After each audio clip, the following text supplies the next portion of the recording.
This is episode 5 of the Heavy Hockey Podcast. We are live on YouTube, X, Facebook, and Edmonton Sports Talk via TuneIn and iHeartRadio tonight. I'm Ryan Lotsberg, joined by Dash in the Park and Patrick, the Oilers fanatic. Gentlemen, how's it going tonight? Doing well, Lotsy. Here we are again. Yeah, time for another Wednesday episode of the Heavy Hockey Podcast.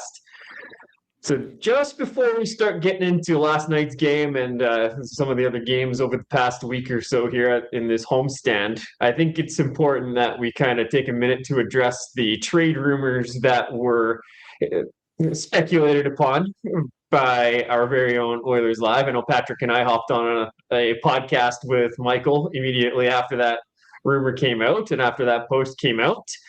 And if you missed it, Michael was fed some information from a very reliable and trustworthy source that said a deal with the Penguins was 100% likely happening, and that it involved Stuart Skinner, Matthias Janmark, and picks, not the goaltender, draft picks, going the other way to Pittsburgh in exchange for Tristan Jarry and Parker Witherspoon.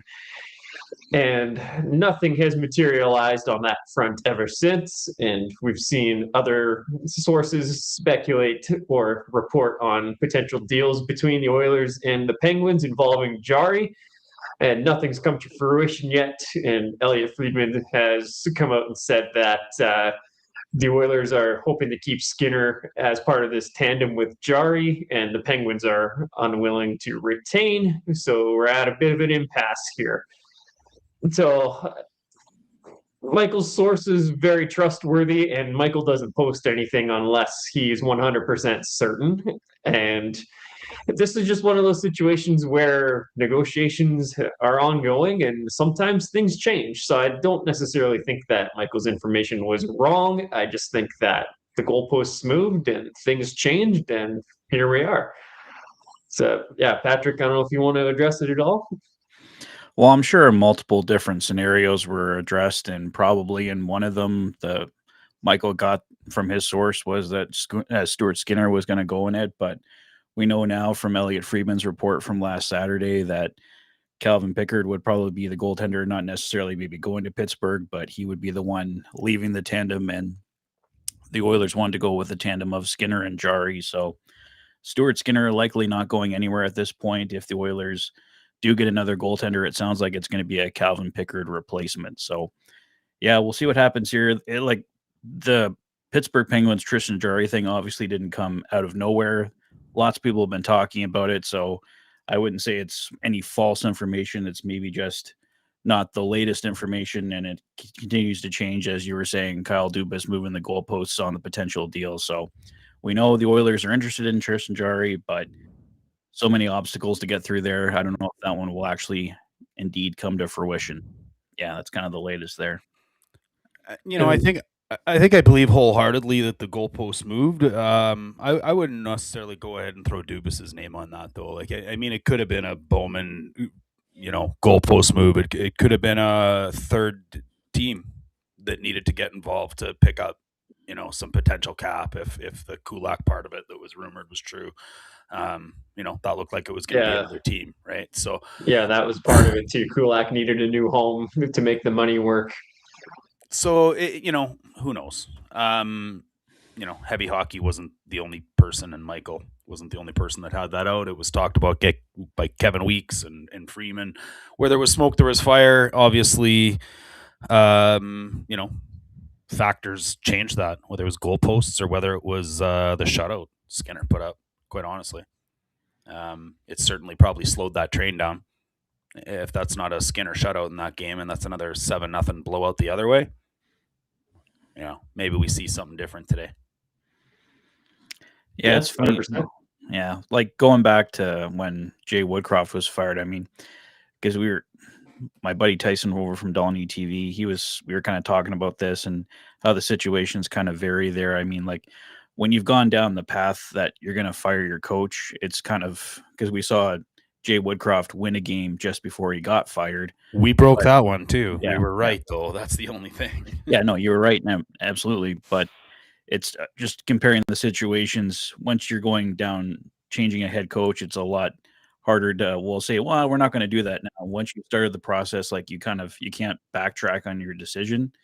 For a trade, it's kind of easier. Like, well, things are actually starting to turn. We're not going to do that. It's easier to stop on a dime. So there were some similarities, but also some big differences between like firing a head coach and making a trade. It's easier to shut it down if you want to do that.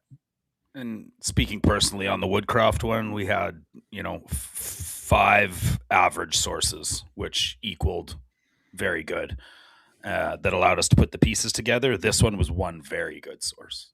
So, like it's hard to put these things together sometimes. And, I think Tommy and Dusty addressed it on the oil stream, and maybe it's not the smartest idea to always try to jump out and race to be the first to break these things, but necessarily that's never something we've been about anyways. Like even the times where we've been right, which is honestly most of the time, it's usually phrased in a way that's, we're hearing this and that sort of thing. So, I do believe Michael took a bit of a swing there and trusted somebody that is very, very plugged in and very intelligent and very knowledgeable and trustworthy, that, probably caught some information that ended up changing on him. And maybe Michael put it out there too quick before we could backtrack. And, that's life.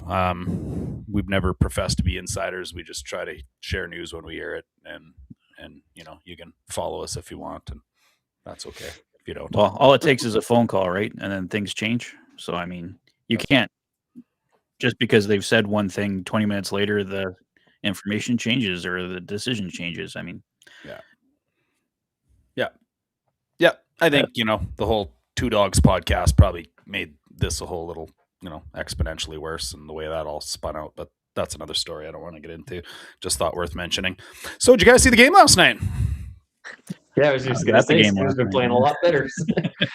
Skinner's been playing a lot better since all that came out, and so have the Oilers. But yeah, let's get into last night's game. Not Skinner's best effort, not the team's best effort, especially through the first 40 minutes where it was 3-0 after 40. But they stepped up and made it exciting in the end. Unbelievable finish. Connor McDavid ties the game with 2 seconds left. And then the balloon got popped in Rogers Place as Alex Tuch potted the game-winning goal 5-hole on Stu Skinner. Bad read by McDavid in OT. But let's get some preliminary thoughts on the game here, gentlemen. Dash, you want to kick us off? Regretting not drafting somebody named Doan since 1995. And his offspring is still making us live that one down. Although I guess we can't have our cake and eat it too, because I was also supposed to be Jesper Wallstedt. So, I guess we should have had all the players in the NHL for that pick. Well, or not all of them, just any of them, but Xavier Bourgault. Yeah, I was telling you guys this before we started. I listened to 75% of the game. I did catch beginning, end, and then watched highlights to catch up with myself in the middle. So, what is there to say? This team it's a lot like my high school report card. The teacher's got the little note at the bottom, and it says, this student has figured out the absolute easiest way to get by. And, the next teacher writes, man, if the focus was just there for the entire class, you'd unrealized potential. That's our hockey team. They have absolutely triple black belt like skill in doing the absolute least to get by. And this year is maybe the most prime example of it that we've seen in a long time. Lots, you were probably on this show. It might have predated you, Patrick, in your time at Heavy Hockey, but Lotsy probably remembers the Oilers Live where I had this revelation where I'm like, okay, fine. They don't have to play 60 minutes anymore. I'm over it. You learn to win as a good team when you go to the finals, like the Oilers of 83 and the Oilers of 23 and the Oilers of 25. They're 24. 25. Well, it's all a blur. You learn how to lose, and the Oilers, in learning how to lose, you learn how to pace yourselves, you learn how to self-load manage, and oh my God, are they doing that this year? Like, just here, let me squeeze a point out of playing 18 minutes instead of like, let's just pour it on for 40 every once in a while. Like, they're literally squeezing blood out of a rock where it isn't there for effort to do the absolute least to get by. And you know what? They're doing what the Oilers do. They're starting to turn it up. We'll have 55 games left. They'll start to turn it up again. There'll be 40 games left. They'll start to turn it up again. And they'll make the playoffs, and they'll do what they do. But man, the time off, the self-load manage, it's sure getting uglier and uglier. You know, and we've said this for a long time. Bouchard, when he takes a night off, it's the most glaring, and the errors are the most egregious. And Patrick, did he or did he not make perhaps the most egregious giveaway by an Oilers defenseman since the 88 playoffs, when Steve Smith banged one off Fierce Eel, if anybody needs the reference? Yeah, it looked pretty close to that. I mean, you just like, if you blinked, you missed it, and it's like, what are you doing? Oh, I think that was a long blink by Bouchard then, because he certainly missed it, right? Yeah. No, he was. Well, he's been the talk of oil country today. He was terrible last night, but he's also been a lot better as of late. So you don't want to crush on him too much. But you're right. It's totally a case of load management. This team just decides when they're going to show up. When they want to show up, they win 9-4, 6-2, and not saying Seattle and Winnipeg are the top of the league right now, but probably against a good team, that's at least 4 or 5 goals, I would think. Like you say, in that 9-4 game, like with how well they were playing, how well they were moving the puck, they were dangerous almost every shift. And the one thing I liked a bit more about the Seattle game than the Winnipeg game was that they kept it up for 60 minutes. They didn't stop. It was the Winnipeg, they slowed down a bit more, but they were still fine defensively, so they could get through it. But the Seattle game, I liked it for, it was almost 60 minutes. Like, they were going for 10 goals. And then if Janmark doesn't fall there in the final minute, they might get that 10th goal. But yeah, last night it was going for, it wasn't even the full 20 minutes. Like, they started playing in the third period, and they started good for probably the first 10, but then it really slowed down, and then they pushed in the final minutes and got that beautiful last second goal. That place just went nuts when McDavid got that tying goal. That was so amazing. And then just such a huge letdown to see them, how they fell in overtime like that. I mean, emotions all over the place. I was ticked off after 40, elated after 60, and then 2 minutes later, just disgusted after 62. Like, let's hit the chat here for a second. Some stranger dude just zoned right out. Austin Hockey, watch the replay. 0 forward support. Stu holds it, sees 2 Sabres crashing in. Probably should have rimmed it. Boost hesitates with nobody to pass it to. Ugly all around. You know, it's a weird play.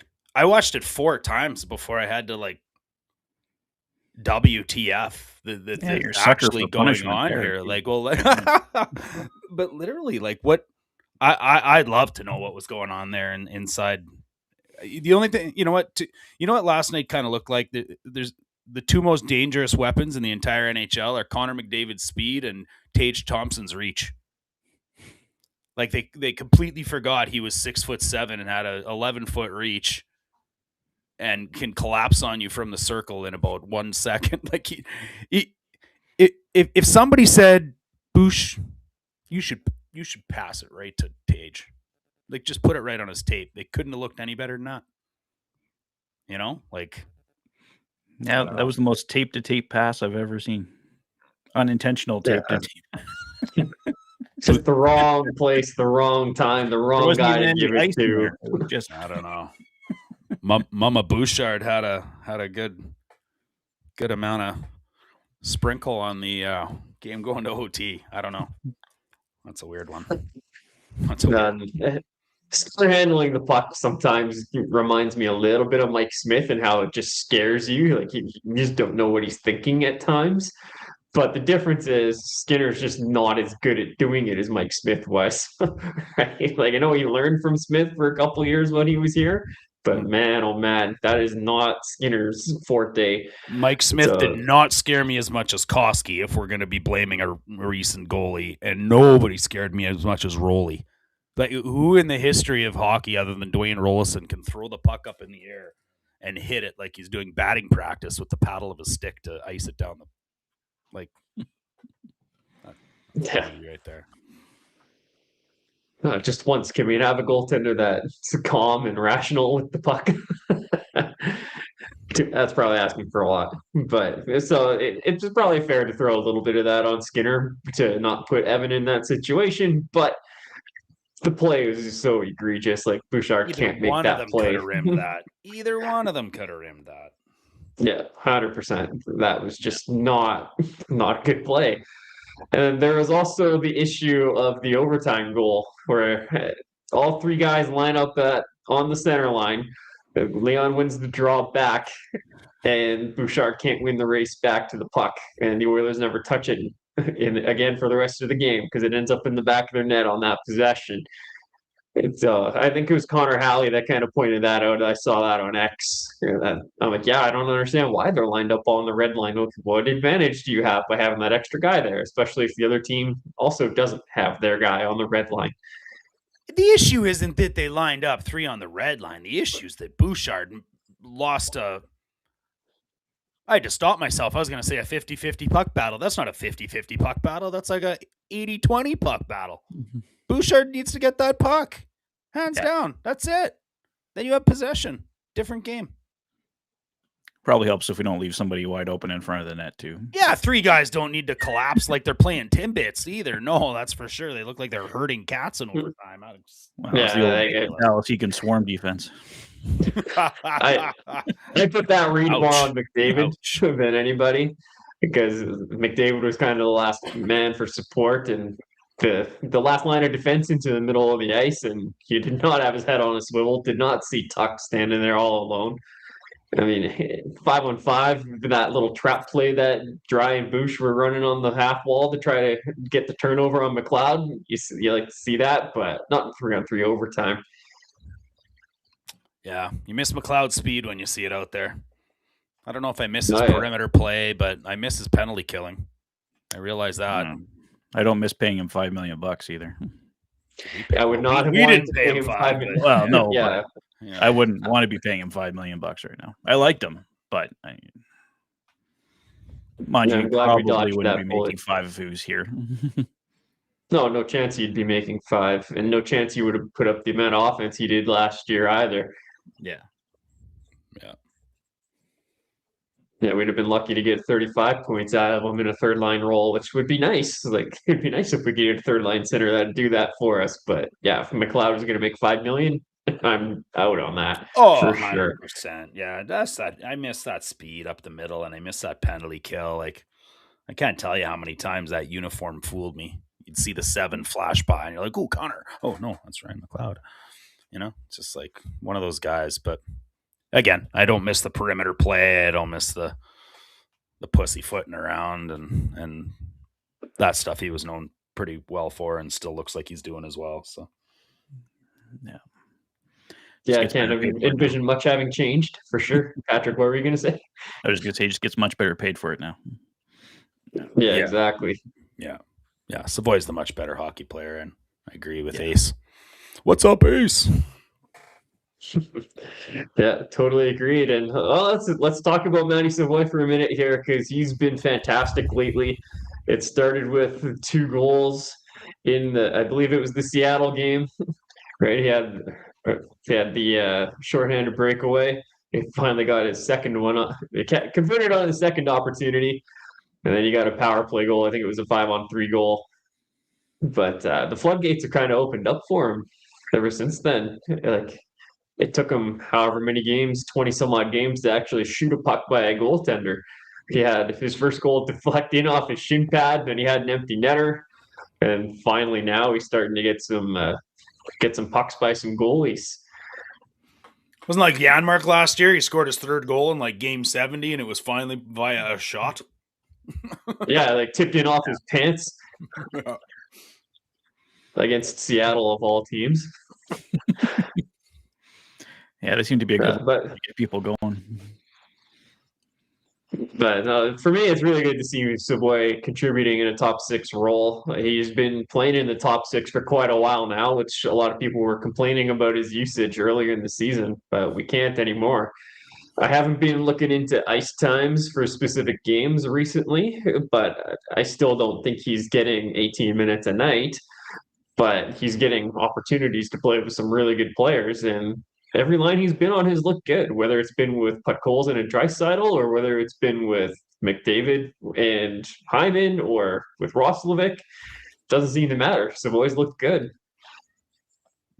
Yeah, I think as long as Roslovic's out, he's got a spot up there. Pretty much guaranteed, I think. 100%, as he should. As he should, yeah. Roslovic skating yet? Not yet, no. I think we're still another 2-3 weeks away. Oh, jeez. Pending another Knoblauch update. Him and Wallman are basically both New Year then? Yeah, pretty much. Kapanen likely too. I mean, Christmas is kind of the target date, but that week after Christmas, you never know. Yeah, I mean, Kapanen's a tough one. Who knows?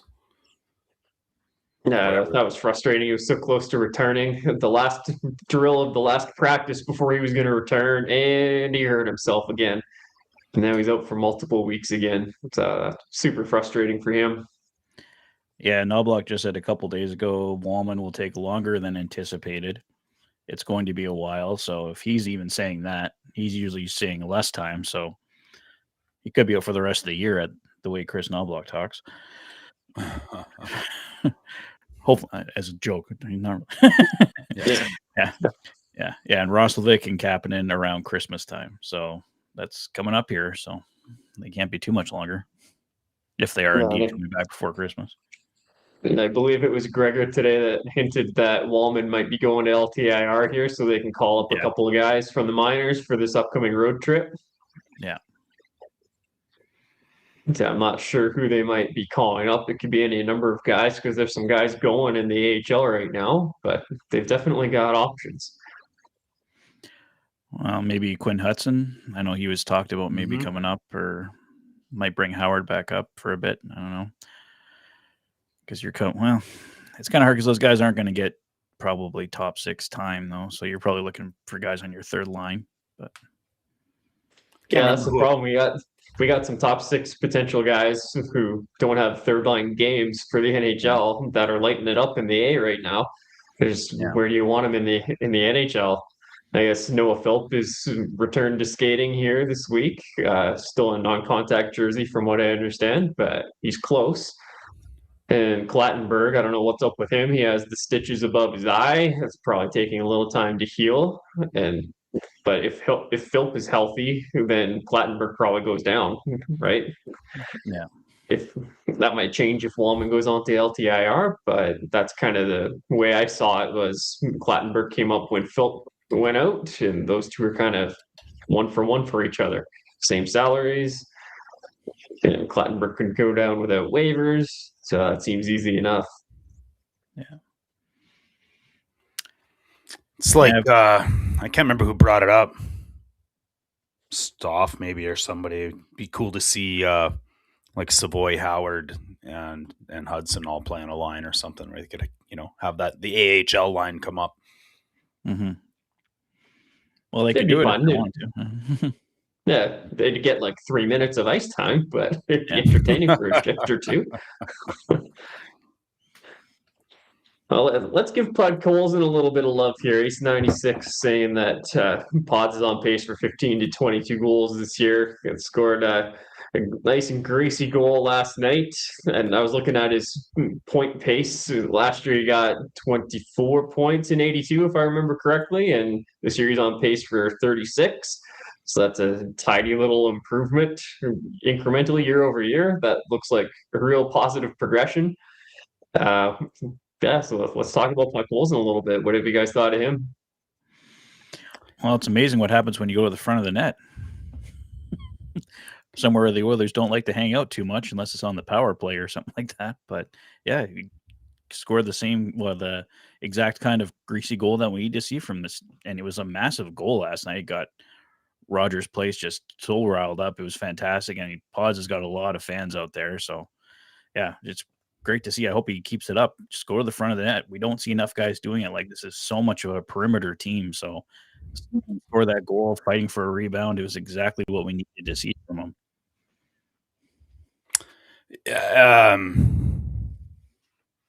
Preemptive. Call me crazy, but I think that's the greasiest goal the Oilers have scored this year. I can't, name me one other goal that there was a puck battle in front of the net, and because of not a second effort, but a third effort, the Oilers scored. Nothing else is jumping out to me. I think you might be right there. I was trying to think of Savoy's first goal going in off his shin pad from inside the crease. Right. That wasn't so much a puck battle. That was more of a lucky bounce. Maybe Tomaszek's first. Maybe Clattenburg. Yeah, Clattenburg made the hit and went to the net. Got a little bit of a bounce that came to his stick, and he had really good composure to put that one in. I think I've made my point. It took us a minute to try to come up with 1 to 2 relatively identical comps on that Podkolzin goal. And I think that's saying a lot right now. Yeah, well, it's not the kind of goal this team scores. It's all like the snapshots or blast from the point that has eyes, or it's not really. They don't get those kind of goals, and what a difference they would make. Yeah. Who in the chat said the kid line? Some stranger. No, that goes too far back. Mac T had it was a Hamilton Bulldog. I think it was a Bulldog line. It was like Cleary and I don't know, frickin' Brian Swanson or something like that. And they brought them all up from the AHL, and they clicked. Anyways. So let me just go back to your guys' point about the team self-load managing for a minute here, just because I think the schedule had a lot to do with that. Like, you're totally right. This team's been in the finals 2 straight years. We looked at what they did last year. They were near the bottom of the league, if not at the bottom of the league, in terms of hits throughout the entire regular season. We're all complaining about this team's not physical enough to win. And then we get guys like Zach Hyman running around like crazy, putting up hit records in the playoffs. So there's clearly a little bit of self-load managing happening. And I think this team has been through it enough times to understand that they're not out of it if they have a slow start. This is year 3 in a row of that same sort of outcome. But I think the schedule had a lot to do with it. McDavid even said something along those lines before last game. I know Ekholm's kind of talked about it a little bit. Nobody's going to use it as an excuse, but they're just the realities of the human body. But I'm going to segue into that with the team going for another 5-game Eastern roadie starting on Saturday.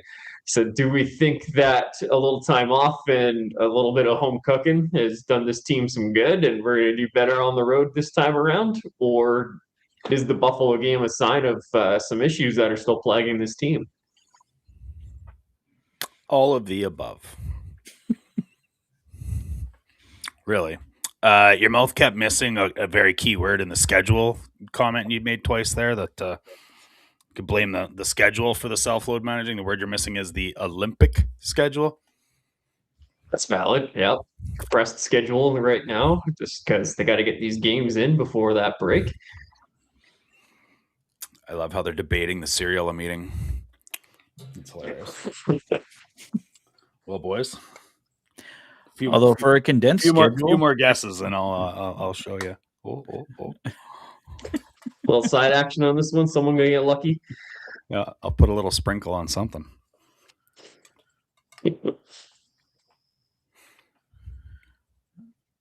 Patrick, did you have a thought there? I was just going to say, for all the condensed schedule talk, there has been quite a few breaks in between. Like, we've had a few times where there's been 3 or 4 days off. So it hasn't felt super condensed at times. lately. I'll say lately, just because of this trip. Like that trip was 7 games in 11 days. Yeah, that was insane. that one, fair, but this homestand though, right? The last couple of weeks we've played on a Saturday and then not played again until a Tuesday.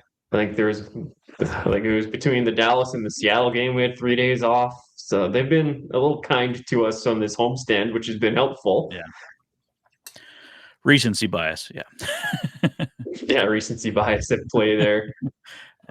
Let's just say that the Oilers could have used some of these frosted Lucky Charms last night. They had a couple that got them to overtime, but they were one short. One horseshoe short. They come back from 3-0, so that's pretty lucky. Yeah. Yeah. And score with 2 seconds left. Yeah, and it took unicorns and rainbows to get there. Yeah, it also took Connor McDavid doing what he does to get there. It's like the most disappointing I've ever been about being happy for Connor McDavid in a third period. I was like listening along, and I'm in a fantasy league, which is a head-to-head league. So, you place the same guy for this entire week. And I have Draisaitl, but I'm playing McDavid this week. So, of course, of all the games, McDavid would need to go nuclear and grab two goals in the third period. Let's just say I went from winning to losing really quickly in about 20 minutes. Just like most people that play McDavid in the third. So you didn't have enough Lucky Charms last night either. Facts. I mean, I was saying it in my game rundown last night, that should have been a Connor McDavid goal in overtime for the hat trick and the big 4-3 comeback win. That's what that was shaping up to be. And just to see it end that way was just I'm like, no, that's not how it's supposed to end. Connor's supposed to go down, get another epic goal, get the hat trick. We got hats littering the ice for the second time in 3 games, and they come back when they probably didn't deserve, but they should have got the win. So it should not have ended the way it did. But no, I'm not rereading what Ace said, but let's just say Bouchard's defense makes me feel the same way.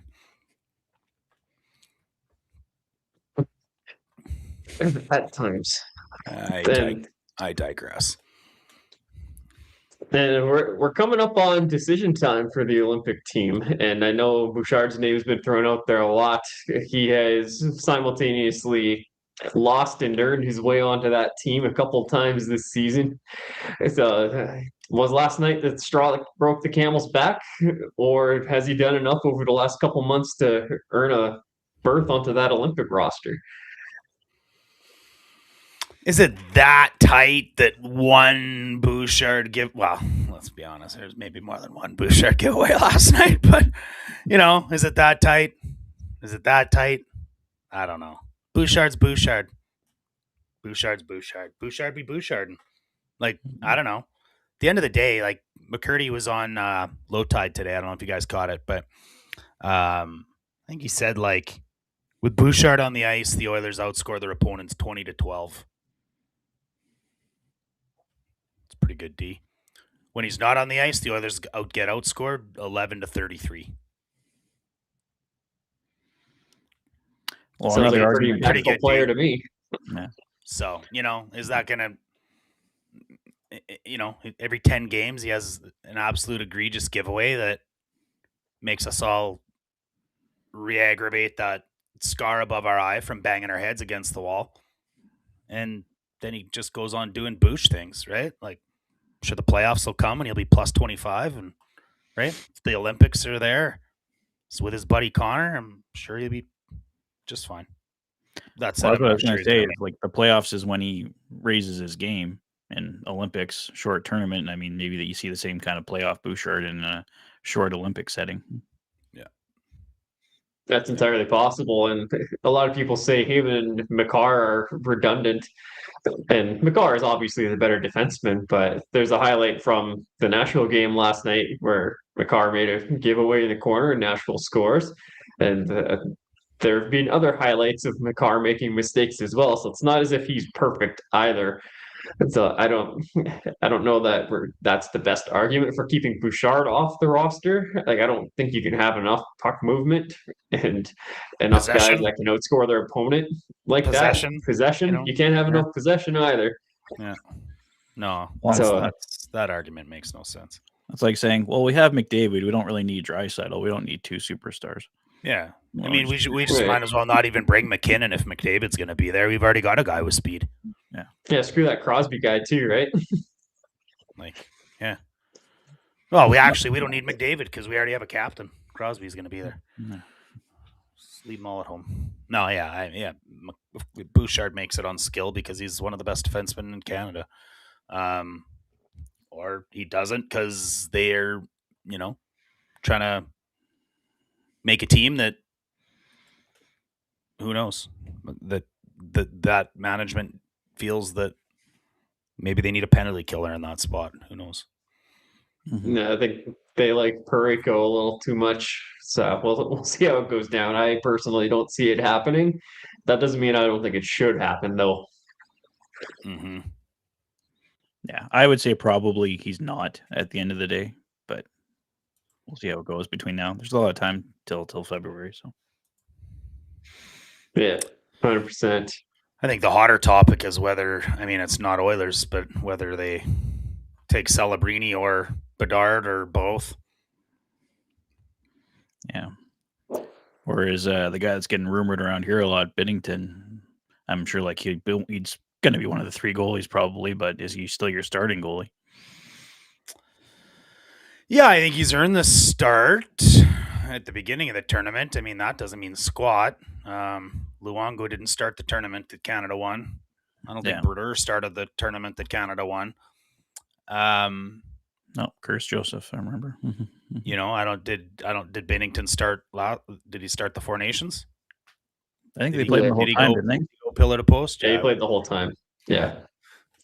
So he's earned the start. I'd say it's a short leash, and the reason I think it's a short leash is because of his play this year. He was, last time I checked, bottom three, I guess it's the way you would word that, in goals below expected, saves below expected. What am I missing there in my fancy stats? Sorry, guys. Can't find it in my brain. Yeah, no, nothing. You're good there. To shorten that up a little bit, Binnington has been trashed this year. Yeah. And one of the worst. So, I don't know. It's hard. Montembeault hasn't been much better. Yeah, for me, it's Logan Thompson. Not your guy, right? So, if you're just bringing in a new goalie because that's been the best goalie this year, then yeah, I'd say short leash on Binner, and Logan Thompson probably gets the next look. Yeah, I think those are your top two, and then bring who you want for the third guy, whether it's Montembeault if he shapes up a little bit as the season wears on here. Aiden Hill, we'll see how he does when he comes back from his injury. Yeah. There's still a little bit of time left here to decide that. Who's your guys' defenseman? Let's just go back to the Bouchard thing then. What are we looking at for? Is Taves Makar a guaranteed top pair? I think so. Easily, yep. Yeah, you're not taking Josh Morrissey. He's in there. Harley's there for sure. Theodore's there if he's healthy. Parayko's there because of the management. There's 6. Now, are you taking Uyghur? Are you taking Sanheim? Does Matthew Schaefer get a look? I don't think Schaefer's happening here. I'd say all of those guys are probably options over Bouchard, in my opinion. Another guy that's not getting a lot of love, I think, is Jacob Chychrun out in Washington. I was kind of critical of the decision or the Oilers' interest in him, or at least the fans' interest in him when he was getting traded a couple of years ago. But man, he's been fantastic for Washington. He's among the leaders in points by defenseman this year. I mean, we know what his all-around game is. He's been great. So he'd be a good one on the left side. Yeah, well, that's the best part about this country. We have so many great options. I mean, you're talking about who's not going to make it instead of trying to find out who you can bring on. So it's a good problem. I think Chychrun was American. Is he American? No, I'm pretty sure he's Canadian. I thought he was American. Well, it's egg on my face if he's American, but I'm pretty sure he's Canadian. Or is he a dual? Maybe he's a dual. Because he did have family in Ottawa, isn't that why he went there? Could be like his dad used to play pro, and I think he was yeah. Toronto Born at in, one point. Born in Florida, Boca Raton. Oh, well, there we go. That'll shut me up then. Like you look at a guy. I remember Sanheim was in the mix Wikipedia last says time. American Canadian professional. All right, so he could potentially be in the mix for Canada. He is a dual American Canadian citizen of Ukrainian and Jewish descent. Yeah. I just want to see where he's at in terms of scoring leaders here for this year. Oh, he has chosen to represent Team Canada internationally. So, well, there you go. There you go. Oh yeah, yes.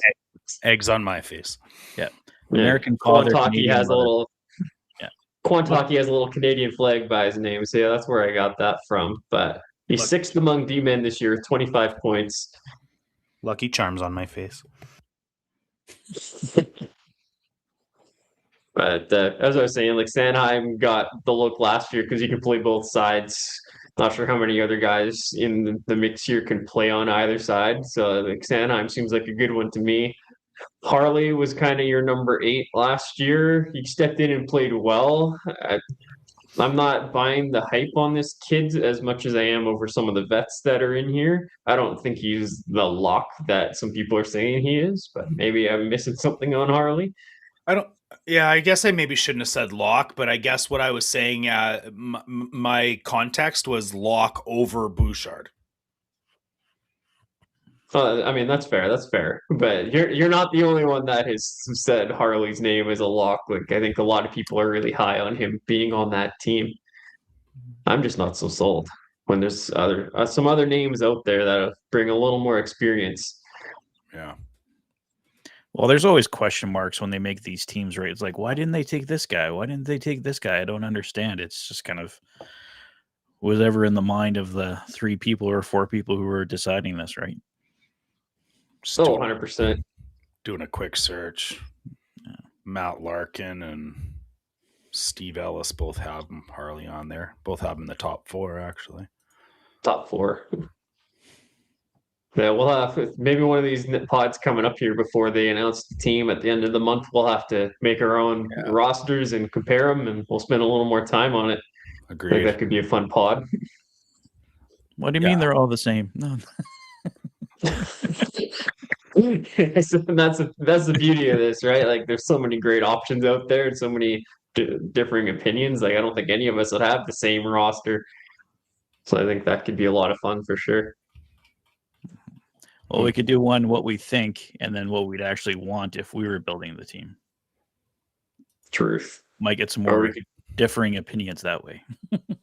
Yeah, we can even try to do like a consensus roster. Like I know TSN's done something like that a bunch of times in the past. Yeah, no, that'd be fun. Yeah, anyway, we have options for sometime down the road here. Dash, I know you wrote a piece for Heavy Hockey this week about McDavid, so you want to run into or get into that here for a minute? Yeah, I can. I don't want to tease too much, to be honest, because it's a tough one to if I tell you everything the article's about, then there's no reason to read that article. It's kind of one of those ones where there's a little bit of clickbait to it, right? So it's called the secret behind the McDavid baubles, if you want to call it that. The hidden truth behind the McDavid baubles. I've heard Kevin McCurdy say it many times this year, several times on his low tide appearances. I've heard it from you guys. I've heard it from others that McDavid just looks like he's, not handling the puck as smoothly, or, that there's just, it's not quite as majestic or video game like that it has in the past.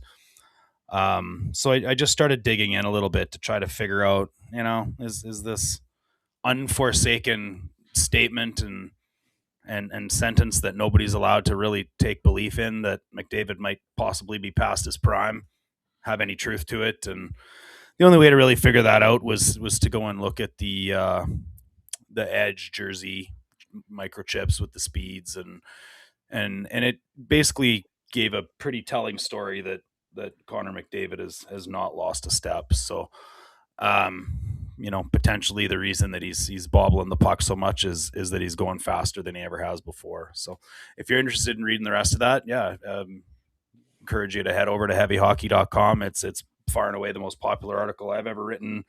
My X post alone has creeping up on 20,000 views, and I'm not sure what that article's hit online. I haven't had a chance to look yet, but appreciate that platform to say that, Lotzi. You've had a few on there yourself. Yeah, I have, and I kind of had a quieter week on that front. So you got your piece got to take the lead on the show this week. You got the QR code for HH editorials in the top left corner of your screen. So give that a scan and go check out Dash's piece over on heavyhockey.com. Patrick, what's your response to that? How do you think McDavid has looked, or have you noticed the bobbles, and do you buy what Dash is selling? Yeah, like I don't think he'd lost a step either. So I could see that. I mean, I think Connor is just kind of like based on the experiences he's had, and I think he's trying to probably at times pace himself, and it's not the same Connor that we saw like going for broke, and I think he's a bit more things are going through his head at the same time too. I think we're seeing a Connor McDavid with more experience and with what he's gone through in the playoffs and trying to work that way through the regular season as well. So he's not coming through you don't look like he's coming through as fast, and he's not coming through as the same top talent as he looked. So I think we're getting a more paced Connor McDavid. Yeah, that's probably fair. My take on it is, I mean, the numbers don't lie. He's clearly not lost a step. I mean, the guy's 28 years old. I'd have to go and search it up, but like he's at his prime physically. So I don't think it's so much about him having lost a step. I think the schedule has a lot to do with it. And the thing that the numbers don't tell you is whether or not he has the puck on those rushes. Like he's surpassed 24 miles an hour once this season. It was his second fastest his fastest ever recording, second fastest of all time in this tracking era since 21-22. So we know the speed is there. It's just the with or without the puck aspect that Edge doesn't seem to measure. Just my eye test has said he's looked a little slower with the puck at times throughout the course of the season here, and the defenders have been kind of having an easier time covering him. They've had sticks in lanes for him, like they've had the stick out in front of him, so he's had a tougher time making moves. So I think that's more part. I think he was just overthinking things, and his brain wasn't working properly in the early part of the season because of fatigue. And I think now that he's had some home cooking, and just like the rest of the team, I think they've benefited from a little bit of rest. And like, look what he's done the last week and a half here. He's got the hat trick against Seattle. He had 2 goals last night and drug this team from the dead in the third period. I feel like he's looked a lot more dangerous in the last handful of games. So I don't think he's lost a step or anything like that. But I do think his play with the puck has improved, and I think he's really starting to deliver on his goal of shooting the puck more in the last week and a half here than he was earlier in the season. Yeah, I think a little bit of that to do is also a big I'm going to agree with Ace in the chat that the book's out on McDavid's zone entries, right? Like that hitch pass that, let's skate it out to just past the blue line and, let Connor McDavid skate all the way back to the Zamboni maintenance room to get a head start and just come blasting up the ice to get that little hitch pass, drop pass, whatever the hell you want to call it. And, Florida figured out how to stop that. Certain D-men have figured out how to stop that. I see Heiskanen's quite good at defending with his feet, as they say. I'm using quotation fingers for those of you that are just listening. Makar's obviously excellent at it. So there's guys that can thwart McDavid's skating in zone entries, I think for sure. Systematically, there's ways around it. And I would argue that systematically, the Oilers haven't really figured out a great way to do it any other way. And when we don't see McDavid getting blasted out of a cannon from the skate sharpening room, you miss those times where he's flying, 24.5 kilometers an hour up the ice. Yeah, teams have done a good job of neutralizing the Oilers as they're coming out of their own zone and through the neutral zone in general, not just when McDavid's on the ice, it's in all situations. Like that breakout you're talking about, that's that power play breakout. That's not so much something that happens 5-on-5, but like 5-on-5, they just haven't been able to get out of their own zone because wingers have had trouble getting pucks off the wall and they've had trouble completing passes. And that has meant that McDavid hasn't had that many opportunities to attack with speed through the neutral zone. But I feel like they've done a better job of that over the last week and a half. Yeah, I'd like to just address one more thing in this chat here too as well. I know Quaddy is another massive regular of ours, and I respect him a lot, but I'm going to disagree with him here. He said, a lot of that goal share stuff that McCurdy was spouting off about, and I mentioned here earlier on goal share is because he's on the ice with McDavid. But I think last checked it was 63 or 59 or high 50s or low 60s on goal share without McDavid or Draisaitl on the ice. So Bouchard holds his own. Oh yeah, 100%. I think that we've got enough of a sample size over the past handful of seasons with that, or with with Bouchard, to know that he does just fine on his own without McDavid and even without Ekholm. Right? He doesn't need a babysitter out there. Like, regardless of who he's with, he's gonna have the odd giveaway, and he's gonna have the odd night like last night where it's forgettable. Yeah, but he's a solid defenseman overall. I don't have my phone open. Patrick's the YouTube expert. Some guys can't see the chat. It might be all comments. Is that why, Patrick? Yeah, I'm just trying to figure out the issue there. And I just see Ace's comments say paired, so I'm not sure what that's about. Oh, you know why? Because I'm also streaming this on my channel, and Ace is commenting on my channel. So if you're watching it on Heavy Hockey, you're not seeing Ace's comments yet. All right. Well, I don't want to tell you to hang up on the Fanatics YouTube channel and come over to ours, but another tab there and watch it on both. That's right. There you go. Multitask, Ace. Can you? Jesus. Or Ace, maybe you can just switch over and make everybody happy. Anyways, mystery solved there. But let's get. I kind of figured that was the issue. Let's get everybody together there. Yeah. Yeah, let's all be one big happy family over on the Heavy Hockey channel. Yeah, that's right. Nah, give Patrick's channel. I was just trying to spread it out, not take away. Or we could all bail on Heavy Hockey and go over to that one. It doesn't really matter ultimately. 100%. But if you're watching and you don't follow Heavy Hockey, you better smash that subscribe button, for I will find you. Am I allowed to say that? I probably shouldn't say that. I'll be very angry. Anyway, you're listening to the Heavy Hockey Podcast live on YouTube, on X, on Facebook, and on Edmonton Sports Talk via TuneIn and iHeartRadio. We got Lotzi here, joined by Dash and Patrick, the Oilers fanatic. Gentlemen, let's look ahead to Thursday night's game against the Detroit Red Wings. Another potential revenge game for the Oilers, as they went into Detroit and lost earlier in the season. But they've had a little bit of rest, and they're starting to play a little bit better. That didn't seem to help the Oilers against the Sabres in the first 40 minutes last night.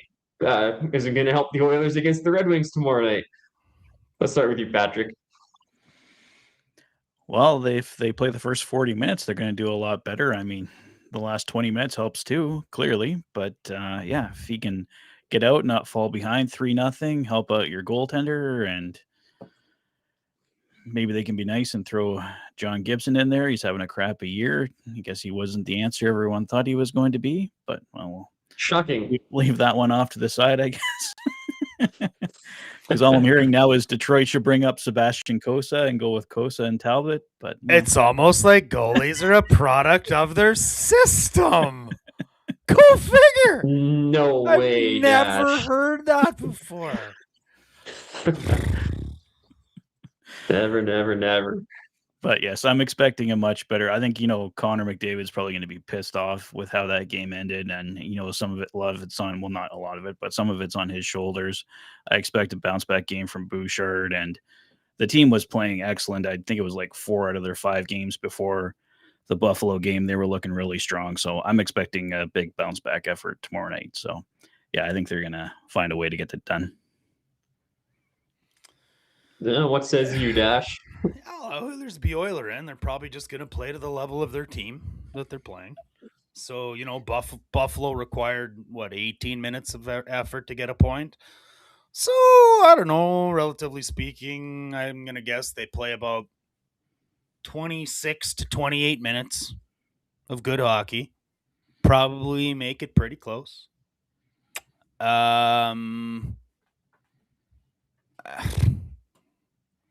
Yeah, I think there's some redemption there. There's been a bit of a pattern of put a couple good stretches together, right? The Florida end of the road trip in November. The Florida games looked okay. There was the Tampa game that they played all right. The Panthers game where clearly they saved something to not get embarrassed in their building, and then a big stinker, and then a couple more, and then a big stinker. So I think last night, even though it was 4-3, this is probably their stinker, really. Like, if you look at effort, that was definitely less than 20 minutes of viable hockey. Call it 4-3 again, and the Oilers get a point. Yeah. Well, I mean, like even that third period comeback, they had 2 of the 3 goals in the first 2.5 minutes, and they didn't score again until 2 seconds left. So it wasn't even a full, they were better in the third period, but it still wasn't even like a super strong full 20-minute period. Yeah. Yep. Yeah. 18 might have been gracious. You're right. Yeah. I see. Just comparatively, it was better. No. I smell what you're laying down there. I get it.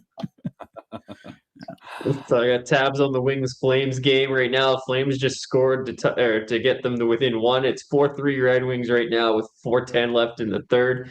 So it looks like the Wings are going to win their third straight here, and they're 4th in their last 5. So they're playing some decent hockey right now. But so are the Oilers, aside from last night. And after they lost that 1-0 game to Minnesota, I said that the Oilers were going to win out this homestand. And yeah, they proved me wrong last night with that effort against Buffalo, but I still think they're going to finish out the homestand strong here with a big win against Detroit, and then get ready for another 5-game trip out east. You want to see? I'm just gonna I just want to address something in the chat. Elizabeth asking is it true that Evan Bouchard is on waivers? That may be the wish of several people following the game last night, but no, Evan Bouchard is not on waivers today. No, most definitely not. Let's just clear 10.5 of cap space and go get Jeremy Swayman. Yeah, right. I don't even think anybody would claim him. Does anybody have that much cap space? People that want to get to the floor, maybe, but San Jose might consider it. This is kind of funny. I just was looking at the standings here a little bit. So Detroit's got 35 points. Edmonton's got 32. Not exactly the same, but pretty close. Both teams are exactly 4-4-2 in their last 10. Both teams have exactly -7 goal differential on the year. Red Wings have scored 95 and let in 102, and the Oilers have scored 99 and let in 106. Yeah, pretty even matchup for the season so far. I will say the Wings have given us problems over the past 2-3 years here, because they got some speed. They can clog it up well enough if they need to. They don't have the same amount of offensive pop that the Oilers do, but they found a way to shut us down in some games. Name me a team outside of Nashville that hasn't given us fits at times. Well, okay, I think that's a pretty general statement. I'll hang up here. I'll hang up and wait for your call, or I'll hang up and wait for your answer. Yeah, Colorado give them fits, Dallas give them fits unless it's the playoffs. Minnesota's giving them fits. They can never seem to. Winnipeg's a pretty easy matchup over the years unless it's the bubble playoffs. I don't know. Anaheim's given us problems. They're one of those teams that have been mediocre to less than that have caused the Oilers some problems over the last few years. We've owned Calgary for quite some time and sent Vancouver and both Calgary into a rebuild, but seem to always struggle against Buff, seem to always struggle against Toronto seem to always struggle against Montreal. The common denominator is you shouldn't be struggling against those teams, so we do struggle against those teams. Oilers be Oilerin'. Yep, Oilers are gonna Oiler. Can you That's see how who's they're coming to town. playing Yeah. in goal for So- Detroit tonight? Watson? Tonight? I could probably Yeah. figure that out. Some stranger suggesting Talbot might start tomorrow. It would be fun to see. It's always fun when a former Oiler comes in and gets to play against the old team, but that doesn't usually bode well for the Oilers. So Yeah, it is. maybe I hope Gibson's he's playing Gibson. tonight. Gibson's playing tonight. So yeah, odds Yeah. are Talbot plays tomorrow. That'll be 3 in a row for Gibson. Talbot hasn't played since December 4th. Oh, yeah, this seems like a golden opportunity to get him in. So maybe Talbot's feeling a little bit of rust. Hopefully that's the case if he plays for the Red Wings tomorrow night. Ex-Oilers never have success against Oilers. No. Yeah, Didn't that would never didn't happen last night either. Well, don't remember it. Never happened.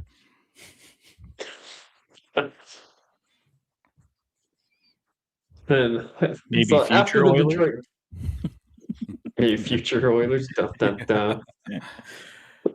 It was at Pete Thing is, Blackburn had that tweet about Buffalo Alex Tuch. says the exact same thing about all their players when they go to another team too. So if Tuck comes to Edmonton, you know he's going to shine.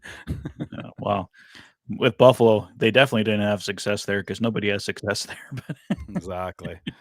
Exactly. Looking ahead to the weekend and to this 5-game Eastern road trip up ahead, we got Toronto on Saturday. Should be a fun matchup. Speedy team, but they're struggling. So who knows what's going to happen there. Montreal is going to be a fun one. Another team that's given us problems recently, but they got a good group over there. Pittsburgh playing well this year. Skinner versus Jari, perhaps. That's next Tuesday. We got 3 of those before our next show, and then the trip rounds out with a trip to Boston and Minnesota. So Thursday the 18th. That's their last game in the Eastern Conference this Yep. season. Yeah, that's crazy. Right?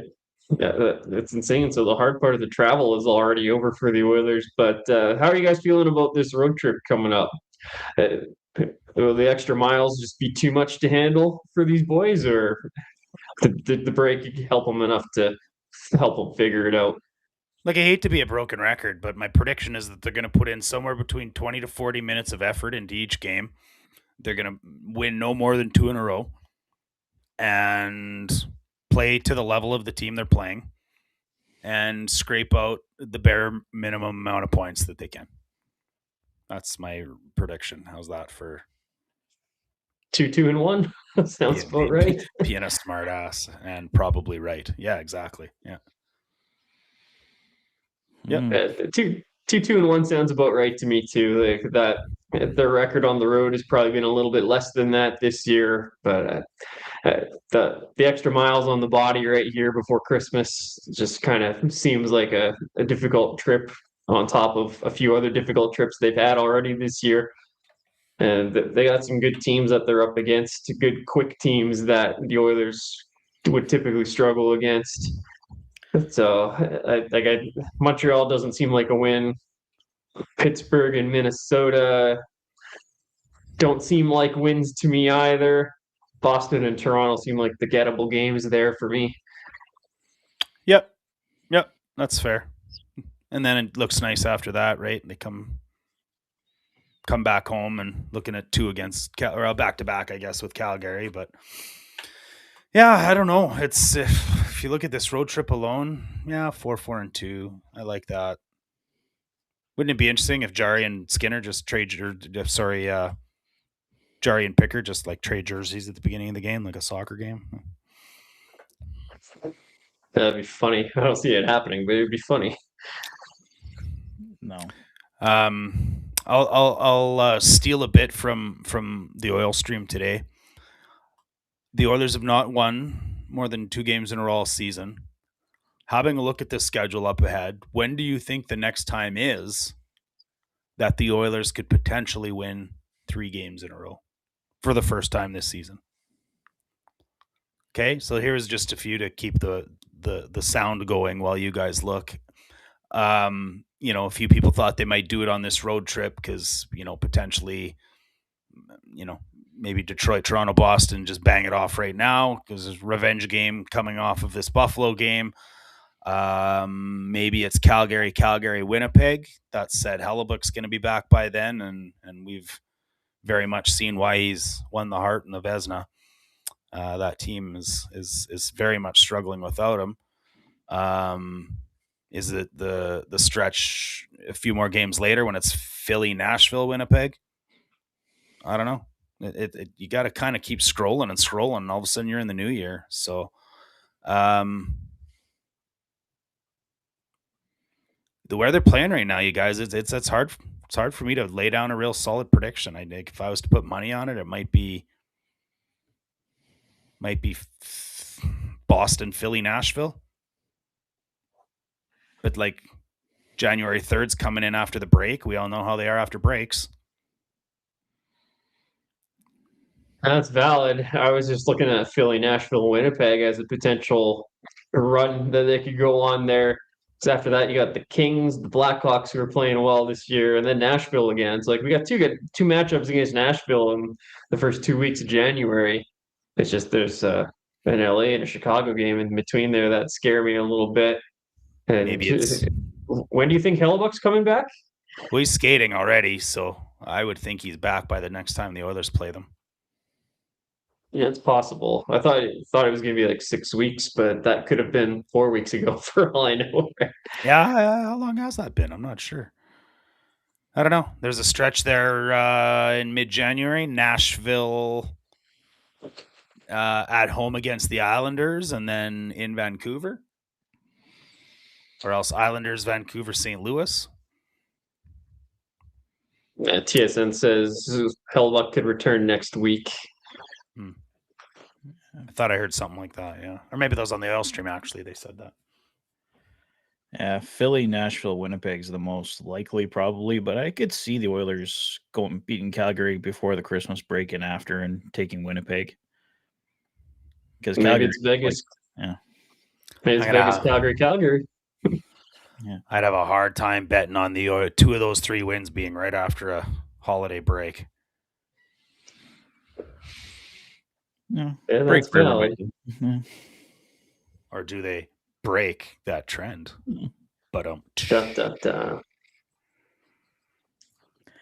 it's the rule until it's not. That's right. Yeah, I was thinking Vegas, Calgary for a second, but when they get that first game back after a lengthy road trip's never usually good, so it's hard to see them beating Vegas, even though they're struggling. And then back to back against Calgary seems like a split. And it's 1:00 against Minnesota the day before, so that's a pretty quick turnaround too. 100%. Some stranger asked what the regulation record is. It's 13-11. Is that right? No, that's not right. Let's see 13-11. No, that doesn't necessarily mean regulation wins. They only had 4 regulation wins as of like a week and a half ago. Yeah, that doesn't seem right.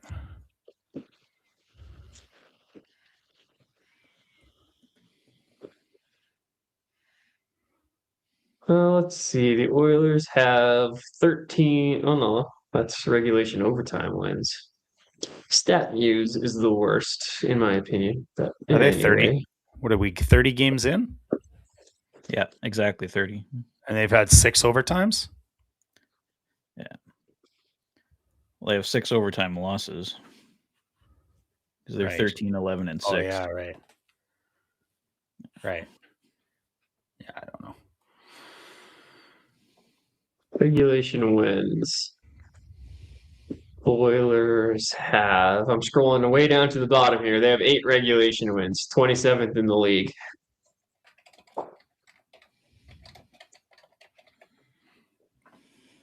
there you have regulation time hasn't been very kind to us for sure. We're being carried by some Bettman points, 100%. Yeah.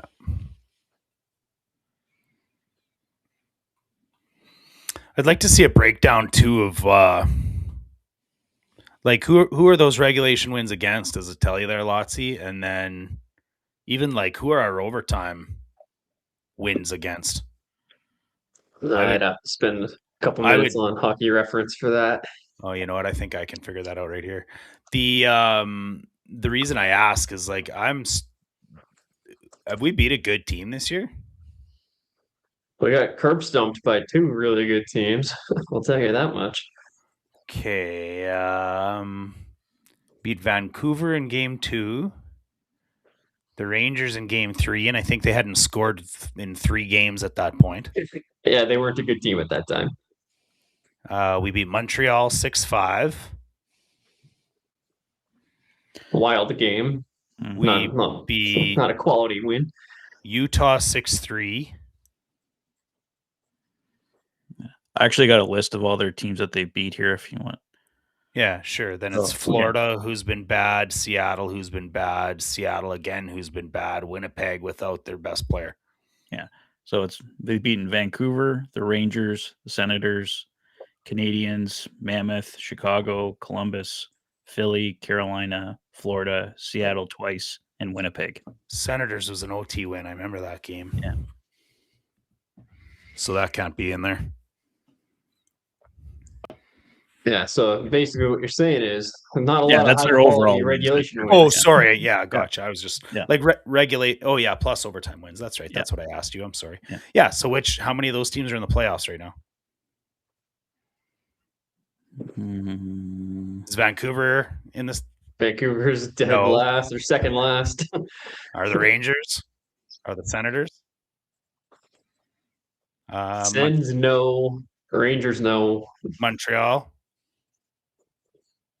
Montreal looks like a wild card spot potentially. No, they're not even in a wild card spot right now.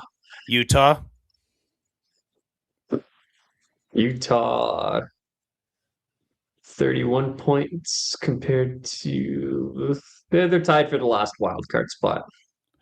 Chicago's there. They're in there. Columbus. Nope. Philly. Nope.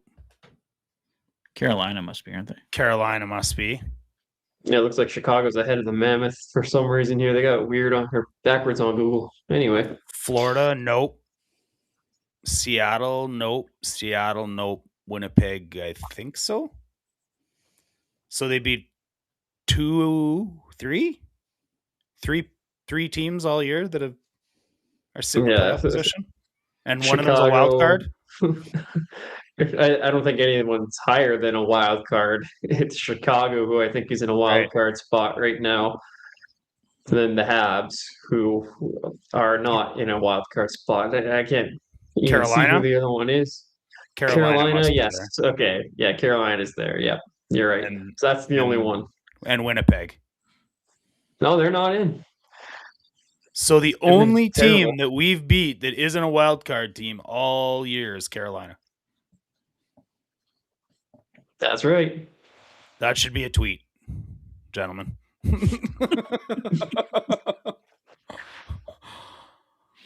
There'll be a time and a place for that tweet. Not now. All right. I mean, those things are going to change. Some of those teams are going to move up in the playoffs, and it won't be relative anymore. But if legitimately 1, 2, 3, 4, 5, 6, 7, 8, 9, 10, 11, 12, 13 wins, 3 of them have a playoff spot currently, and one of them is better than a wild card team. That is the definition of doing the absolute minimum you can to get by. Wow. Yeah, 100%. I mean, at least the travel gets easier in the second half. A lot more home games in the second half. What was it? 16 of their first 24 were on the road. Yeah. 7 of those were in an 11-night trip. Looks like all we their put Ace Eastern to sleep. travel. Yeah, that November schedule was something else. It really was, and like we said before, they're finishing up the eastern portion of their road schedule on Thursday of next week already. Yeah. So yeah, those types of stats are going to come up from the first half of the season for sure, but that'll turn around in the second half. Yeah. Well, everybody's so close right now. I mean, in both Oh. conferences, it's crazy. Like, Weird year. yeah, you win 4 games in a row, like you can move up like 10 spots. It's like, Yeah, you go from lottery to contending playoff position. Yeah, and the Oilers are one of those teams in a wild card spot right now. So the sky isn't totally falling, even though, like you say, the regulation record hasn't exactly been sparkling. Yeah.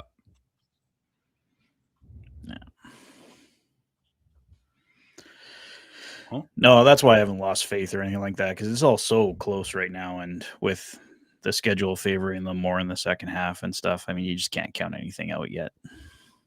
Well, Detroit's got 37 points now. Yeah, they got the win over Calgary. 4-3, just like the score I predicted for the Oilers and Red Wings. Good, they'll be happy. They can afford to lose tomorrow now. Yeah, they've won 4 out of 5. The ball has to burst sometime soon here. Why not tomorrow? Pressure's off. Like Cheapers. Like in the Pacific Division, though, the Ducks have 39 points with 30 games played, so equal amount to the Oilers. Vegas at 37 with a game in hand. The Kings at 35. And then so a little bit of a gap between the Kings and the Oilers, 3-point gap there at 32. Then the Sharks at 31. Even the Kraken at 28, but they've only played 27 games. So they have 3 games in hand on us, right? Yeah. So it's tight.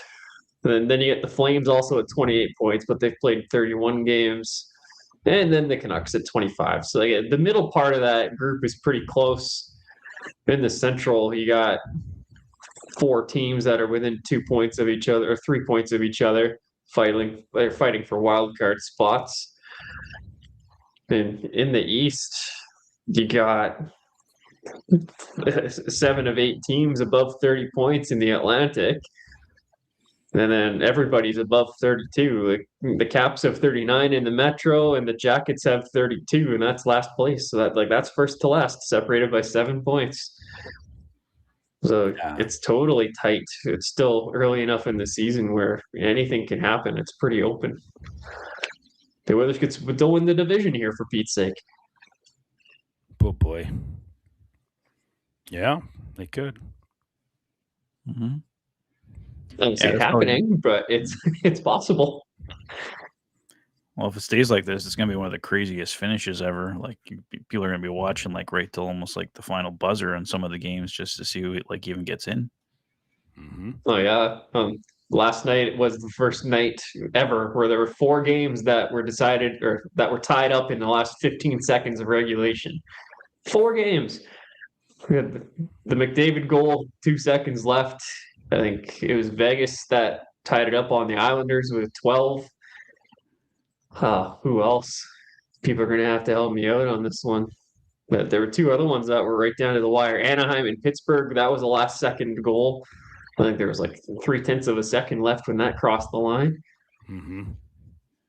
And there was one other one. Mm-hmm. And of course, 3 of those 4 teams involved Pacific Division teams. Of course they did. That's why you don't leave games early. Yep. Never. Saw lots of people leaving last night. Really, hey? Oops. Even after 2? Yeah. Well, no, just What, like really? going in. It didn't look like they were going to tie it, but of course, under 2 seconds to go, there it is. Yeah, I mean, they were pressing the last like 6-7 minutes of that game. It just felt like they were going to get that goal. Yeah, I think I saw a bunch of people leave like after they got that like 5-on-3 power play. It's like, oh, it's probably going to be over now. But to their credit, they killed it off. So yeah, that was wild. That sequence, all those penalties. The Oilers were down 5-on-3. Then they took one to cancel out the second penalty, and then they took another one. Yeah, no, it was getting stupid. I'm still lost in this lack of playoff teams. The only 3 teams are Philly, Chicago, and Carolina, and all 3 of those were overtime games. So we have not beat a team that holds a playoff spot in regulation yet this entire season, 30 games in. Carolina was overtime too. Yeah, that's true. Wow. 30 games in, and the Edmonton Oilers have not beat a team that holds a playoff spot in regulation to this point. Patrick, clip that. That's a short. That is a short. Yeah. Yeah, 100%. Now we're 20. Okay, I got it. Timestamp. Yeah, perfect. Crazy. One thing we didn't talk about from the game last night was the disallowed goal, the hand pass. And the hand pass has been a controversial issue in the league this week. I think there were 3 other goals that got disallowed or were involved in controversial challenges due to hand pass rulings this week. Lindy Ruff sounded off about it after the game. He was not pleased with the call.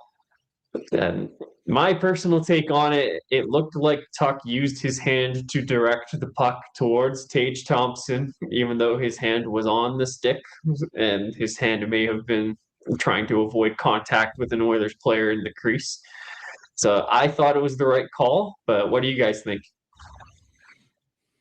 Look, very incidental. If he did that on purpose, he executed that perfectly and still got caught apparently. But I don't know. My first watch, I thought it was a good goal. Second watch, I still thought it was a good goal. I see where the debate comes in. I don't know. Yeah. If I'm the ref, I probably allow that. Yeah, What do I'd you say, think, Patrick? yeah, I was gonna say it looked incidental too. I actually was at the game. I thought it was a high stick that they called it back on. I didn't realize I didn't see that until after I'd gotten home. It's like, oh, that was actually a glove thing that they were, because I thought they were checking to see if his stick was up high. And yeah, no, looking back, seeing that it was a glove thing after, it did look incidental to me. But I guess it met their criteria. I mean, with these things, you never know what the hell the call's going to be because they probably don't know what the call's going to be. I mean, it's such a crazy league for how they call things and how they make their decisions. And we've seen so many crazy things that we think should count and they get called back. And it's like you counted that, but you didn't count that. And I mean, so it's a coin flip. You know what you do about that situation though is after you recognize that Tage Thompson is angry about it and hungry, you just you give him a pass right in the crease. Right, really. Just let him bang one home. Like right. Well, he felt bad. Right he knew that should have counted. So. Give him I have a buddy who's nothing but time and a free puck in front of the net. See what he does with it. Here's your sign. I got a buddy who's super competitive, and he refuses to win with an asterisk. So, like, if there's any sort of debate about anything that happened in whatever matchup or competition game that you're playing in, like he hates when that happens. So I guess be the best you gotta beat. To be the best, you got to beat the best. So I guess Bouchard was just trying to remove the asterisk from that potential Oilers win. Here's a goal for you, Tage. Shut up about it. A whole different kind of Boosh bomb. Christmas came early. A little bit different. Christmas came early. Old Santa Boosh. Yeah, I don't know. For me, like if his hand wasn't moving towards Thompson, then I would have leaned a little more towards incidental contact. But his hand was moving that direction. Last night, there was a guest host on the Oprah Winfrey show, and Evan Bouchard was just, you get a puck. You get a puck. Everybody gets a puck. That's frustrating. We should probably end on that right there, actually. That's the quality we're at here tonight. We've got 5 minutes left in our show here. So I guess this is probably a good time to kind of go around the horn, do our final thoughts. Anything you may have missed or didn't get a chance to say throughout the show, and anything that you want to add. Where can we find you? What have you got coming on or going on in the next week or so here? So on and so forth. So I guess I'll go first. I didn't find myself really thinking, oh boy, I really need to say something this time. So that was a little bit different. Maybe it's because we're all tired, but frustrating loss last night. And yeah, the Oilers have had a tough time getting their engines going here. They sputtered at times, like they need to press the choke button a couple times to get the gas flowing a little bit. They're close to starting up, but then we see a game like the first 40 minutes of last night happened. So I feel like the rest has been really helpful, and they've got some good things happening. Just need a little more time to click, and we'll see how it goes. Not super optimistic about the road trip, thinking 500 hockey's at best here, but we'll see how she goes. You can find me at Lots Ryan on X, and you can always find me writing articles for Heavy Hockey Network aside from this last week. But next week, I'm sure I'll have a little bit more content for you guys over at heavyhockey.com and on my X account as well, as that's where you can find me. And we would be remiss if we didn't take a minute to mention the Heavy Hockey Showdown, a 2026 version. We have a date set. It's March 14th at the Downtown Community Arena. And our expectation is that early bird registration is going to go out on December 15th. So that's 5 days from now, right? So people that are eager and anxious to find out what's going on with the Heavy Hockey Showdown and to get their names involved, December 15th. With that, I will pass it over to Dash, and we'll go from there. I have said enough tonight. I don't know what else that I can come up with that's witty. How about I end with a little story, and then I'll give it to Patrick. So you guys know that I was a game time decision tonight. I came in despite a UBI, upper body injury, and may or may not have been spitting blood, a few moments before the podcast, and you can thank my 6-year-old's glorious headbutt to the teeth in his Hollywood hug that he gave me with running into Daddy today. So we screwed that one up a little bit. But I was in Calgary this weekend, and I don't know what it is with Calgary, but I seem to run into some sort of trouble every time I get there. And this was a trip that was no different than any other. I was there for a Christmas party this weekend. And the first part of the story is that we're charging when we first get to Calgary, and I have my electric vehicle with the Edmonton Oilers license plate, and some lady that's also charging her vehicle with her kid. I don't know, he's about 13 or 12, maybe somewhere in that range. They're walking to go and do something or other, and said, you guys are pretty brave to have that Oilers plate around here. And her, I kind of take pause and think to myself, yeah, it probably is pretty brave, actually. But her kid's got this Giordano jersey on. So I just kind of calmly looked over and said to the lady, like, I appreciate your concern, and quite honestly, I think you're pretty brave allowing your child to wear that choking hazard.